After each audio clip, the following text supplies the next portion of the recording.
एक गुरु जो होता है अपने शिष्यों को सही मार्गदर्शन देता है, उन्हें प्रेरित करता है, उनका मोरल डाउन नहीं करता। लेकिन मेरे साथ कुछ उल्टा हो रहा था कि जिस मैडम ने, जिस अध्यापिका ने मुझे टॉन्ट करा, उस चीज़ को मैंने एक टॉनिक बना लिया कि अब मुझे अपना बेस्ट देना है चाहे कुछ हो जाए। और मैंने 7th के एग्ज़ाम को यूपीएससी का एग्ज़ाम बना लिया और इसमें सक्सेस होना, इसमें फर्स्ट पोजीशन पर आना मेरा लक्ष्य बन गया था कि अब मुझे करना ही करना है। हालांकि डर लगता था। फर्स्ट सेमेस्टर में जो लड़की टॉप आई थी, मैं उसके नंबर और अपने नंबरों को कैलकुलेट करके देखती और ये सोचती क्या मैं ये कर सकती हूँ, क्या ऐसा हो सकता है। लेकिन कहते हैं ना कि सब कुछ पॉसिबल है अगर आप चाहो तो। मैं आती थी न्यूज़पेपर में जो कॉर्नर में थॉट्स आते थे ना, मैं हमेशा उनको पढ़ती थी और प्रेरित होती थी, उनसे मोटिवेट होती थी। और एक बार मैंने पढ़ा था कि कर्म फल कर, फल की चिंता मत कर।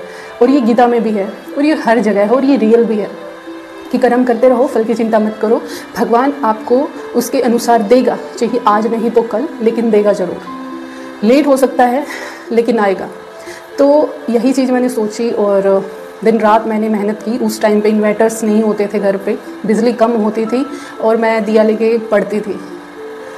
मैं एक स्टार्टिंग से थोड़ी डरपोक टाइप की लड़की रही हूँ, भूत वूतों से डर लगता था, तो कभी भी मैं सेपरेट रूम में नहीं सोई थी। और उस वक्त मैं सेपरेट रूम में सोती थी, पढ़ती थी रातों रात। पता नहीं अलग से एनर्जी आ गई थी और मैडम की उस बात ने कहीं ना कहीं मुझे झकझोर दिया था, क्योंकि उस टाइम पे इन्वायरमेंट कुछ ऐसा हो गया था और मुझे बार बार हर कोई रियलाइज़ कराता था कि अब तू कुछ नहीं कर सकती, अब बस तेरी शादी हो गई है, तेरा काम है घर को संभालना। देखिए, घर को संभालना या शादी कोई गलत नहीं है, क्योंकि ये सब चीज़ें एक एज पर ही अच्छी लगती हैं।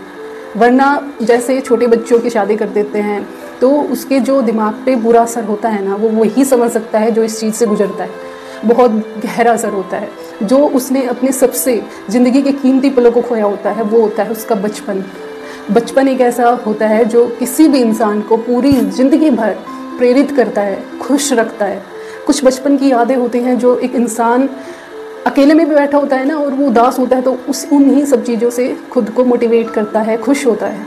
तो ऐसी चीज़ें बस होती रहती थी और मैंने भी ठान लिया था कि अब मुझे फर्स्ट ही आना है क्लास में, चाहे कुछ हो जाए। उस मैडम ने मुझे टॉन्ट तो कस दिया, लेकिन उस चीज़ को मैंने एक टॉनिक की तरह इस्तेमाल किया। हालांकि कुछ समय के लिए मुझे दुख भी हुआ, निराशा भी हुई और रोना भी आया कि आखिरकार मैम ने ऐसा बोला तो बोला क्यों। और फिर मैंने सोच लिया कि अब तो मुझे ये साबित करके दिखाना है कि मैं अपनी पढ़ाई को नहीं छोड़ रही, मैं भी सब कुछ कर सकती हूँ। क्या हुआ, घर वालों ने शादी कर दी है तो मैं अपने सपनों को नहीं मार सकती। और मैंने उसी दिन ठान लिया अब तो मुझे क्लास में फर्स्ट आना ही है। मैं बहुत ज़्यादा डरती थी, डर लगता था भूतों से शुरू से ही। लेकिन उस दौरान मैं सेपरेट रूम में सोती थी, इन्वर्टर्स वगैरह कुछ नहीं होते थे और दिए से मैं पढ़ाई करती थी। 3 बजे उठती, रात को पढ़ती और ऐसा हो गया था कि माइंड में बस अभी यही लक्ष्य बन गया है। 7th के एग्ज़ाम को मैंने यूपीएससी का एग्ज़ाम बना दिया और आता है रिज़ल्ट। सभी को पता है जो सरकारी स्कूल में पढ़ते थे, वहाँ पे एक सर टीचर जो भी होते थे वो अनाउंसमेंट करते थे रिज़ल्ट की, कौन किस क्लास में फर्स्ट सेकंड थर्ड पोजीशन पे आया है। उनका नाम लिया जाता था और सभी बच्चे जो फर्स्ट सेकंड थर्ड आते थे वो खड़े होते थे जब सभी बच्चे क्लैपिंग करते थे। मतलब वो अपने आप में एक बहुत बड़ी चीज़ हो जाती थी। और वही चीज़ मैंने ठान ली थी कि ऐसा करना है, मेरे लिए भी कोई क्लैपिंग बजाए और जो मैम जिसने मेरे लिए ऐसा बोला वो भी ये समझे कि नहीं, ये पढ़ाई से दूर नहीं हुई है। और जब रिज़ल्ट आता है उस दिन, मैं बिल्कुल बस इस माइंडसेट के साथ बैठी होती हूँ कि जो होगा अच्छा होगा। और जब रिज़ल्ट आता है और नाम लिया जाता है मेरा कि सुषमा 7th क्लास में फ़र्स्ट जो है, और जब मैं खड़ी होती हूँ और सभी बच्चे तालियां बजा रहे होते हैं, तो वो पल मेरे लिए बहुत बहुत ज़्यादा सुकून भरा था, बहुत खुशियों वाला था, हर्षोल्लास का था। और ऐसा लग रहा था जैसे मैंने सब कुछ फतेह कर लिया हो, क्योंकि वो मेरे लिए काफ़ी चैलेंजेस था। एक तो कुछ जो चारों ओर इन्वायरमेंट मेरे को दिया जा रहा था लोगों की तरफ से, जो मुझे टॉन्ट कसे जा रहे थे, वो बहुत अपने आप में उन लोगों को जवाब था कि क्या हुआ, शादी तो ये है, सपने थोड़ी ना मरे हैं, सब कुछ कर सकती हूँ मैं। बस अनलकली ऐसा होता है कि जिनसे शादी की वो मेरी पढ़ाई के ही दुश्मन होते हैं। पढ़ाई के नहीं, बहुत सारी चीज़ें होती हैं जो शायद आज मैं सोशल मीडिया पे नहीं रखना चाहती, क्योंकि सभी अपनी ज़िंदगी में खुश रहे। मुझे किसी से कोई बदला नहीं लेना है, जो होगा ऊपर वाला करेगा। मैं चाहे क्लास में फ़र्स्ट आ गई हूँ या कुछ भी मैंने अचीव कर लिया हो, मैडम की बातों को मैंने शायद गलत साबित कर दिया हो, लेकिन फिर भी मैडम का वही रिटर्न में जवाब आता है, मेरे सामने आता है और मैडम हंस के कहती है कि देखा, बोला था ना कि खुद तो पढ़ेगी, तुम्हें बातों में लगाए रखेगी। अब अपोजिट आता है और वो चीज़ फिर मुझे चुभती है। और फिर मैं ये सोचती हूँ कि यार हम किसी के विचारों को नहीं बदल सकते, जो जैसा है वो वैसा रहेगा। या विचारों को या तो इंसान खुद बदलना चाहे, या फिर कोई समय ही होता है जो इंसान को बदलता है, उसके रवैये को बदलता है, अदरवाइज कोई किसी को नहीं बदल सकता। और यही चीज़ सोच के मैंने कुछ टाइम बाद खुद के लिए काम करना स्टार्ट किया। मैंने दूसरों को बदलने की बजाय, दूसरों की सोचने की बजाय मैंने खुद के लिए सोचना शुरू किया। और फिर भी एक लड़की होने के नाते, एक बेटी बहन होने के नाते मैंने बहुत कुछ झेला है, बहुत कुछ झेला है।